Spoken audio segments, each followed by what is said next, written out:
सक्षम police times news 112 सक्षम जनतेचा आवाज। राज्य शासनाच्या निर्देशानुसार नाशिक जिल्हाधिकारी कार्यालयात महसूल दिन मोठ्या उत्साहात साजरा करण्यात आला। कार्यक्रमाच्या सुरुवातीला जिल्हाधिकारी यांच्या हस्ते ध्वजारोहण आणि महसूल दिनाच्या शपथविधीचं आयोजन करण्यात आलं।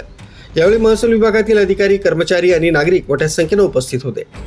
यावेळी बोलताना जिल्हाधिकारी म्हणाले की सामान्य नागरिकाला वेळेत आणि सुलभ न्याय मिळवून देणं हे महसूल विभागाचं पहिलं कर्तव्य आहे। डिजिटल नोंदी आणि सेवांमुळे नागरिकांच्या अडचणी कमी झाल्या आहेत। कार्यक्रमाचं सूत्रसंचालन आणि आभार प्रदर्शन अप्पर जिल्हाधिकारी यांनी केलं। नाशिक जिल्हाधिकारी कार्यालयात महसूल दिन मोठ्या उत्साहात साजरा करण्यात आला। उत्कृष्ट कामगिरी करणाऱ्या महसूल कर्मचाऱ्यांचा यावेळी सन्मान करण्यात आला।